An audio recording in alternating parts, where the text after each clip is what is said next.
자, 한덕수가 아니라 윤석열한테 지금 출석 요구서가 또 보내졌다고 하는데 25일까지 나와, 크리스마스 날 나와, 이렇게 된 거 아닙니까 지금? 야, 저는 지금 이게 욕을 좀 많이 먹고 있더라고요. 아니 왜 또 크리스마스까지 시간 주는 거냐. 그러니까 시간만 벌고 있는 거죠. 보는 사람 되게 안. 근데 이제 불안한데. 25일이라고 하니까 굉장히 먼 날짜 같은데 오늘이 20일입니다. 이 12월이라는 이 시간이 너무 빨리 지나가고 있다 보니까 많은 분들이 약간 시간 감각이 없는 것 같아요. 아니 그게 문제가 아니라 한시가 급한데 그렇죠. 오늘부터 20일이고 25일이 5일 시간 더 주는 거잖아요. 그만큼 증거가 인멸되는 건데 왜 25일까지냐 저게. 이번 주말까지 치고 25일 날 쳐들어가야지. 12월 4일 날 체포했었어야 됐어요. 사실 25일에는 깜빵 안에 있어야죠. 구속시킨 상태여야 되는데 25일 10시까지 만약에 출석 안 할 거잖아요. 전날에. 누가 봐도. 결국엔 다음 주에는 체포를 시도한다고 네, 보죠. 저렇게 버티면 일반 우리 같은 보통 사람들은 바로 체포해 갑니다. 진짜로 경찰이 찾아와요. 진짜. 체포영장 들고. 왜? 무슨 벌금 물 일이 있어갖고 벌금을 뭐 깜빡하거나 돈이 없어서 못 내잖아요. 바로 경찰 찾아와요. 그리고 입감시켜버려. 자, 근데 문제는 윤석열을 제외하고 대다수는 지금 경찰 조사를 받았다는 보도도 나옵니다. 한덕수 대면 조사했대요. 여기 지금 그 극우 유튜버 통일부 장관만 지금 검찰에 가 조사받았다 그러고 국무회의 참석자 9명을 지금 조사했다는 보도도 나옵니다. 나는 검찰에서 조사 받았으니 경찰에서 조사 안 받겠다. 이렇게 말하고 있는 것도 웃기다고 네. 생각합니다. 자, 공수처가 지금 소환 조사 채비를 하는 거잖아요, 지금. 그런데 공수처가 저기 이제 공조본 안에 들어가 있는 거면 공수처랑 다 똑같은 맥락이라고 보시면 돼요. 25일까지 나오라 했는데 이것도 지연 전략이라는 거지. 변호인단 못 꾸리고 있는 거. 보통은 변호인단 꾸리는 시간을 주기 때문에 이거는 보통 소요되는 시간이라고는 하더라고요. 그렇지만 이거는 열외로 봐줘야 되는 사건 아닙니까? 지금 변호인단을 꾸릴 시간을까지 생겨줘야 되는 사건이냐고요. 네. 특히 이게 내란죄이기 때문에 사실 이게 일반적인 형사 사건에서 변호인 선임을 못했다. 그러니까 국선 변호사는 쓰지 않을 거다라고 하면은 재판부에서 시간을 주는 게 통상적인 절차라고 하잖아요. 그러니까 그걸 지금 악용하고 있는 것 같은데. 그렇지. 그러니까 지금 윤석열이를 변호할 사람을 못 구해서 난리라는 거예요. 네. 극우들 제외하면 없다는 거야. 생각 한번 해보세요. 자기 인생에 흑역사 만들 일이 있어요. 이길 가능성도 없는데. 그러다 보니까 이제 극우 뭐 석동현 같은 애들만 모으다 보니까 못 모으는 것도 있지만 그건 그렇다 치더라도 현행범 내란 수계에는 바로 신병을 확보해야 되거든요. 그러니까 이걸 악용해 먹는 느낌이 있다는 거죠. 어쨌건 저는 윤석열 체포하는 모습을 꼭 보고 싶습니다. 2차 소환 거부할 경우에는 체포영장 검토가 아니라 바로 쳐야지. 그러니까 당연히 바로 즉각 체포해야 되는데 거기다가 내란죄에 대해서는 영장 없이도 체포할 수 있는 법적 그 근거가 있는 거잖아요. 그러니까 바로 체포를 해야 되는데 그러니까 이게 지금 어떤 수사기관들 사이에 셈법이 조금씩 다른 것 같아요. 그러니까 전체적인 프로세스로 봤을 때 이제 긴급 체포를 했다 치면 48시간 내에 구속영장을 발부해야 되고 구속영장이 발부가 되면은 그 날짜로부터 20일 안에 기소를 해야 되거든요. 그러니까 그 기소는 공수처나 공조본이 못 하잖아요. 네. 다시 검찰로 넘겨야 된단 말이에요. 그러니까 그러면은 그 20일 안에 특검이 꾸려질 거냐? 굉장히 복잡한 셈법들이 각 그 기관들 사이에 있다 보니까 이게 누가 나서서 지금 당장 체포하겠다라고 이렇게 약속을 못 하는 것 같습니다. 예. 그러니까 어쨌건 국민들 입장에서 답답한 거예요. 예. 왜 이렇게 못하냐. 일반 서민들이 그렇게 안 하지 않냐. 근데 사실 수사 인력의 문제도 있긴 합니다. 공수처를 애초에 출범할 때도 코딱지만 했어. 국민의힘 쪽에서 반대를 해가지고 대폭 줄인 거란 말이에요. 그런데 윤석열 정권 들어서 더 위축시켜 놨잖아요. 그러니까 막 공수처 검사 임명도 안 하고 막 뭐랄까 공수처가 무력화되는 느낌이라 그만둔 사람도 많고. 그러니까 지금 윤석열 그 수사할 인력이 공수처는 50명이고요. 그러니까 지금 다른 사건 수사하던 사람들이 일제히 다 긁어 모은 게 50명이에요. 네. 왜 최혜병 사건 같은 거 하고 있었잖아요. 그러니까 근데 검찰은 100명 그리고 그 경찰은 150명이다 보니까 저는 이런 측면도 있다고 봅니다. 검찰이 어차피 윤석열 기소할 때는 또 검찰을 거쳐야 되잖아요. 예. 그러니까 야 니들 얼마나 잘하는지 한번 보자. 공수처한테 윤석열을 토스한 거예요. 니들이 한번 수사해봐. 양보했다기보다는 니들이 한번 해봐 이런 느낌이 좀 있다는 거죠 사실. 이럴 때는 공수처한테 우리가 막 체근도 해야 되지만 한편으로 말하면 응원도 해야 된다 이런 측면이 분명히 있습니다. 예. 왜냐하면 이게 나중에 이제 아마 그 윤석열이 이제 끝장나고 났을 때 서로 간에 이제 그런 거 있잖아요. 우리 수사 열심히 했다? 뭐 요구할 때 검찰이 수사권 안 뺏기려고 하는 근거도 분명히 있을 거예요. 왜냐하면 윤석열 말고 중요한 피의자들은 다 지금 검찰이 예. 갖고 있잖아요. 이 과정들이 좀 있을 거다 이렇게 보는 거고 하나가 더 있습니다. 아장내야 될 게 경호처입니다. 경호처가 지금 윤석열 사병을 자처하고 있습니다. 사병 왜? 직무정지 됐잖아. 그러니까 우리가- 현행범이잖아. 그 경호처가 지금 현재 법률 해석에 대해서 다른 태도를 취해야 된다고 비판한 적이 있는데 지금 상황에서는 더 비판받아야 될 사람은 한덕수라고 봅니다. 그러니까 지금 한덕수는 대통령 권한 대행으로 그러니까 저 대통령실과 대통령 관저에 대한 사실상 책임자가 됐지 않습니까? 그러면은 법률상 경호법에 따르더라도 그 건물의 책임자가 허락하면 되는 거거든요. 그러면 경호처도 압수수색이나 수사를 거부할 수 있는 명분이 없어지는 겁니다. 근데 지금 한덕수가 자기 권한이 분명히 있는데도 불구하고 없는 척 하잖아요. 냅두는 거죠. 예. 그러니까 한덕수가 더 의심스러운 겁니다. 도대체 무슨 생각을 하고 있는 건지. 그러니까 전체적으로 윤석열 중심으로 그 내란 그 동조 세력들이 그 전략은 딱 하나잖아요. 시간 끌기. 최대한 시간을 끌어서 이재명 대표의 그 재판 일정에 맞추려고 지금 어떤 식으로든 발버둥 치고 있지 않습니까? 그러니까 거기에 대해서 한덕수가 지금 동조하고 있는 건가 예. 하는 의심을 할 수밖에 없는 겁니다. 예. 자, 근데 한덕수 이야기 잠깐만 해보겠습니다. 한덕수가 이제 탄핵될 수도 있어요. 가능성 꽤 높아요. 한덕수를 탄핵할 때 필요한 숫자가 150명이냐 200명이냐 이 논란이 있어. 근데 미친놈들이에요. 한덕수는 공식 국무총리잖아요. 대통령을 제외한 모든 공무원은 과반만 있으면 돼. 근데 한덕수가 대통령 권한 대행이 됐기 때문에 윤석열에 준하는 숫자가 필요하다라고 논란을 지피는 건데 이거 사실 말도 안 되는 소리죠. 그러니까 그 200석 논란은 진짜 만들어낸 겁니다. 억지로 만들어낸 거예요. 그러니까 국무총리, 현재 한덕수는 국무총리라는 직위를 가지고 있고 자기 국무총리의 고유 업무 외에 임시로 대통령 권한을 위임받은 겁니다. 그러니까 파면이라는 건 그러니까 대통령에 대한 파면이든 공무원에 대한 파면이든 그건 징계 절차예요. 징계는 그 직위에 대해서 징계를 하는 거거든요. 어떻게 법이 그 업무 자체에 대해서 징계를 내립니까? 업무 자체는 굉장히 추상적인 건데 우리가 현실적으로 다룰 수 있는 건 그 직위란 말이죠. 그러니까 한덕수를 탄핵한다는 건 국무총리라는 직위에 대해서 징계를 내리는 결정이기 때문에 일반 공무원에 대한 과반수 이상이면 충분한 겁니다. 그런데 지금 200석 논란은 한덕수가 대통령이라는 뜻이거든요. 말이 안 되는 거예요. 그 자체로. 150명만 되면 된다는 거죠. 그렇죠. 자, 그래서 한덕수 거부권 행사에 대해서 우리가 지금 오늘 또 그런 이야기가 나왔죠. 그 노정면 대변인이 12월 31일 안 기다린다. 한덕수 선제적 탄핵이 가능하다. 1월 1일이 쉬는 날이라 거부권 행사하면 12월 31일 즈음에 할 거다라는 예상이 있어요. 그때까지 안 기다려 선제적 탄핵할 수도 있다. 분위기 돌아가는 걸로 봐서.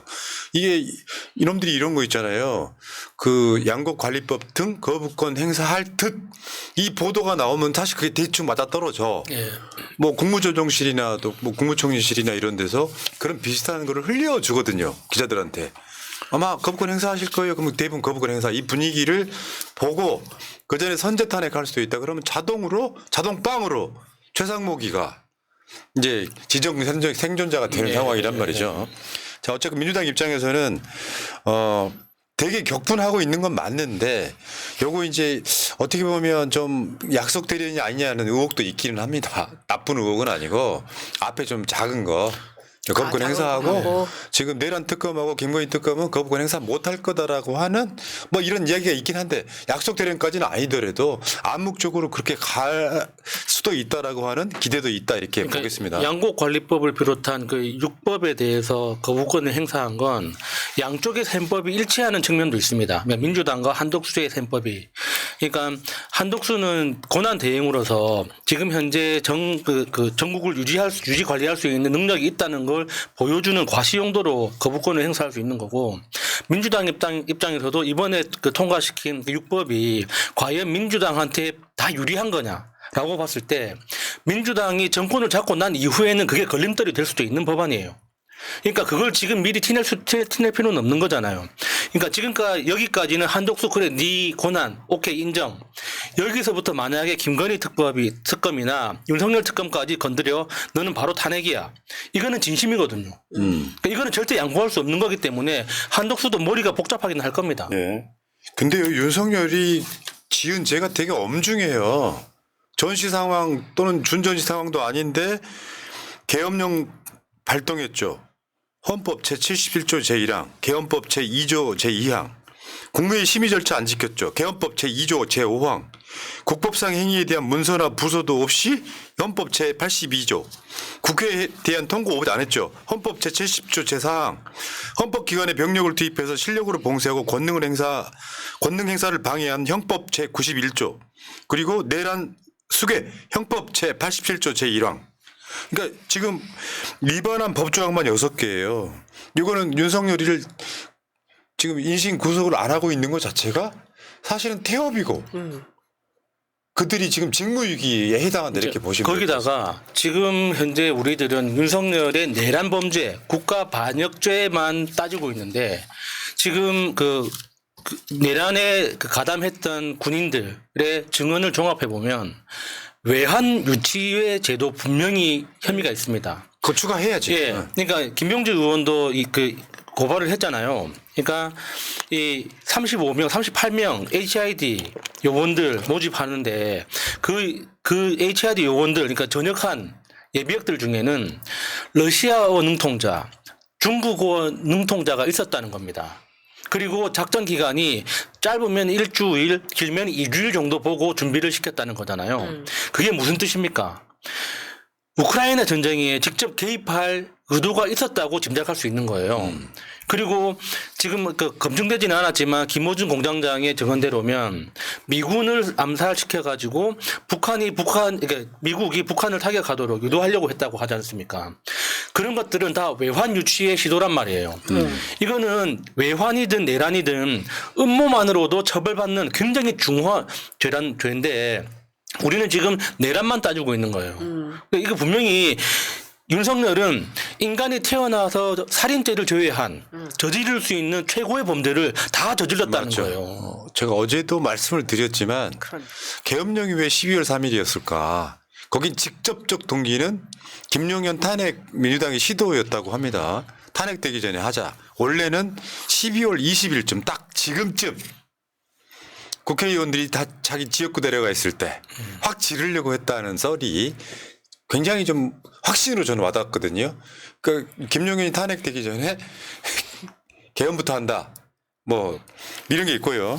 자, 근데 어제 그 석동현이가 구할 놈이 없어서 자유통일당에 국민의힘 없나 보지?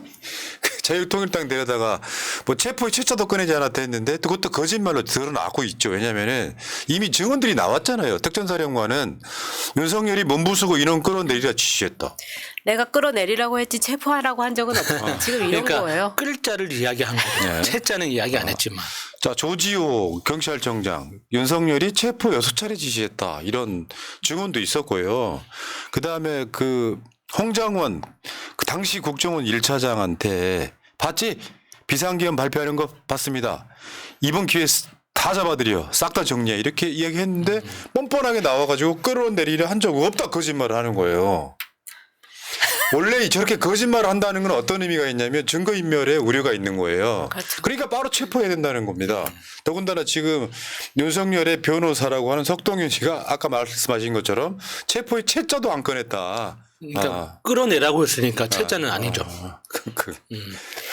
아니 근데 석동현도 되게 웃기는 게 지금 석동현은 본인은 변호사이지만 변호사단 안에 변호인단의 안에는 안 들어가겠다고 했잖아요. 본인은 그러니까 왜 안 들어가겠다고 하겠어요. 그러면서 이제 본인은 이 변호인단에 대한 대변인 역할만 하겠다고 하고 나와서 지금 이걸 하고 있는 거거든요. 그러니까 그 석동현의 그 심사는 뻔합니다.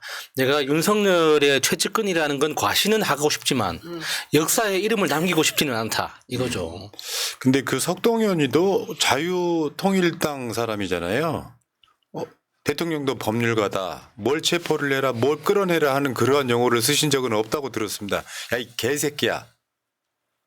대한민국의 법률가라고 하는 놈들이 제일 나빠. 아니, 윤석열이가 법률가 하면 이 시국이 개혁을 합니까? 또라이 새끼 아니야, 저거. 근데 얘가 민주평통 무슨 사무총장이 가다가 예. 총선 나오려고 했는데 국민의힘에서 떨궈진 거예요. 그러니까 얘가 자유통일당으로 가는 거 아닙니까? 그래놓고 저번에 했던 말 지금 여러분들 기억 상기시켜 드릴게요. 일본과 잘 지내야 하고 그런 의미에서 저는 친일파가 되겠습니다 했던 놈이야. 이런 애들이 대한민국의 법률가라고 있는 거야. 아까 윤석열이가 법률가 출신이라고 이야기했잖아. 법률가 출신이 저지를 하고 있는 거예요. 여러분 법률가 출신이라고 하는 게 대단한 일이 아니에요. 대한민국에서는. 쓰레기 같은 애들은 그냥 일반 보통 사람보다 못한 거야. 그러니까 저 자리가 지금 정광훈이가 주최한 그 집회에 나가서 맞습니다. 저런 소리를 하는 거잖아요. 그다음 한번 볼게요. 지금 그다음 사진 한번 보여주세요. 지금 저 야수님 친구도 있는데 반갑네. 저기에 자유통일당의 석동현하고 저 황보승이가 예. 지금 황보승이는 자유통일당의 통일의 꽃처럼 돼 있어 지금. 황보승이가 지금 자유통일당 그 집회에서 엄청 인기가 좋대요. 네. 왜냐면 저런 나이대가 드물거든. 네. 그다음은 석동현하고 황보승이가 같이 있는. 아니 국민의힘이 있는데 왜 니들이 윤석열 대통령을 지키냐 씨발. 열받네 진짜. 그러니까 윤석열이가 국민의힘에서 율사 출신이 없어요. 제일 많은 당이잖아. 거기서 지금 변호사가 안 나오고 있는 거예요. 윤석열 변호 맡고 있는 애들이 석동현이 이하상이. 근데 이하상이는 변호사인데 법무법인 이름이 자유서울이야. 자유서울이야. 유승수 변호사 이런 사람들이 지금 김용현 또는 윤석열의 변호인이 되고 있는데 내가 봤을 땐 그래. 국선 변호사 써. 윤석열이 지금 석동현이가 나와서 시간 끌고 있긴 한데 국선 쓰세요. 원래 박근혜도 국선 썼던 걸로 기억하거든요. 변호사를 못 구해가지고. 그러니까 제가 저번에도 이야기했지만 민변에 요청하면 됩니다. 아무리 악랄한 범죄인이라도 법적 그 조력을 받을 권리는 있는 거기 때문에 민변이 그런 거 하려고 지금 만든 단체 아닙니까? 그러니까 민변에 변호 의뢰하세요. 예. 자, 정광훈 당이 어떤 당인지 여러분들 아시죠? 선거 때 아마 이거 여러분 까먹으실 수도 있겠는데 공천장사 했잖아요. 그런 정당입니다. 정광훈 5번이면 100% 짙어지는 공천장사국. 그러니까 내가 봤을 때 정광훈이는 살아있는 악마의 어떤 대표적인 모습이에요. 실제로는 돈 같은 거 엄청 밝히고 왜 정광훈이네 교회 있잖아요. 러브젤 교회. 러브제일 교회? 사랑제일교회. 거기 알바키 해가지고 돈 벌고 이러는 거 있잖아. 네. 그리고 자기 딸내미하고 통신사업 해가지고 신도들한테 돈 벌고 하는 사람이잖아요. 그렇죠. 예. 저런데 출신이 정상이에요?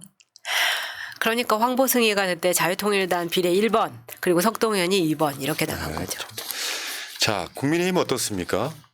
내기 캔디도 아니고 귀대고 배신자. 이거 지금 최근에 이 의원총회에 있던 거를 누군가가 녹음해갖고 언론사에 던져줬지. 그러니까 막 한동훈한테 물병도 날아가고 그랬대요. 저는 그 녹음 과정부터 굉장히 치밀하게 기획된 게 아닌가. 그리고 그 기획된 대로 넘겨져서 저 안의 실태를 알려야 된다고 생각했던 사람이 제보했다고 생각합니다. 근데 그 한동훈의 목소리를 들어보니까 한동훈이 직접 녹음한 건 아니더라고요. 한동훈의 목소리가 멀리 있는 것처럼 한동훈이가 했을 리가 없잖아요. 그러니까 한동훈이 저거는 직접 한 건 아니고 누군가가 이걸 남겨야겠다라고 생각해서 밖에 알리고 싶어서 녹음을 했을 것 같은데 실제로 저 있잖아요. 귀에 대고 배신자. 그러니까 이번에 찬성표 한 사람들 있잖아요. 지나가면서 배신자 이러고 지나간대요. 진짜 정신병자들이. 완전 정신병자들이라니까. 자, 이게 이제 지금 윤석열 탄핵 가결 파면 등을 반대하는 방해자들 이야기였습니다. 자, 들국화님 감사드리고요. 인포레이터 싱글라레스님. 제가 늘상 이야기하던 신천지의 통일 한반도 여자 대통령설이 김어준 입으로 나올 줄은 몰랐습니다. 예. 실현 불가능하긴 한데 그게 실현 가능했다는 이야기가 아니라 저런 미친 생각을 하고 있었다라고 하는 인식을 가지시면 좋을 것 같고요. 그리고 아까 폴유님은 외국에 계셔가지고 오밤중까지 내가 잠을 안 자고 새날 그 말씀이셨구나. 생방송까지 보고 있구나 그런 이야기였다 알려드립니다. 근로는요? 근로는 다 그 막 의미 전달이 안 된다는 말씀드리고 노을님까지 감사드리겠습니다.